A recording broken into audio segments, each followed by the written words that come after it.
श्री श्री धनलक्ष्मी प्रतिष्ठा उत्सव ढेंकानाल जवाहर चौक स्थित पूजा मंडप स्थित श्री श्री धनलक्ष्मी प्रतिष्ठा उत्सव महासमारोह पालित हो जाए।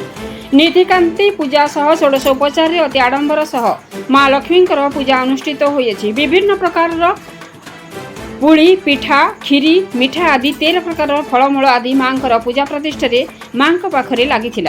पूजक लिंगराज पति शर्मा, कर्ता दीपक कुमार दास, कर्ती अल्पना दास, सभापति अशोक कुमार स्वाई, संपादक नवीन दलई, चेयरमैन नवीन चंद्र नारायण दास एवं जवाहर चौकर समस्त कर्मकर्ता उपस्थित में माँ धनलक्ष्मी प्रतिष्ठा अनुष्ठित होता। आगरू माँ अन्य एक स्थान को स्थानांतर कर पूजा कर आज माँ तांका पुनः निज स्थान को फेरी सबुदिन पुणी पूजा पाइबे।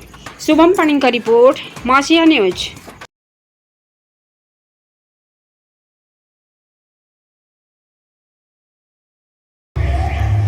जवाहर चौक पूजा कमिटी सभापति आज विधिवत भाव में पुनः प्रतिष्ठित हेले आमर महालक्ष्मी माँ जोटी सबुदिन पूजा पाइबे।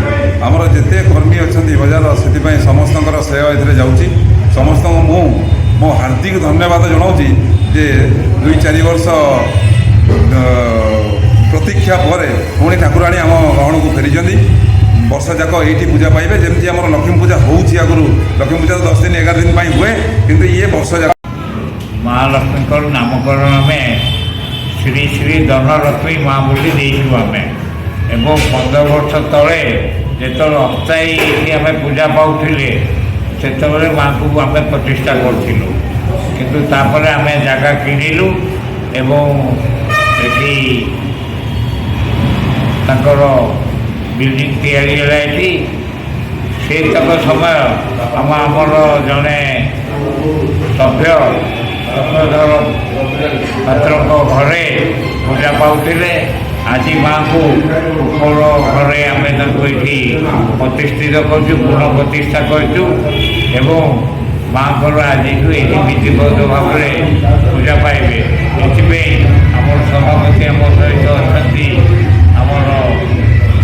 अच्छा आमर अशोक पाई आमर नवीन दलई आम संपादक अच्छा हूँ ट्रस्ट चेयरमैन आम ये आम ट्रेजरर अच्छा आमर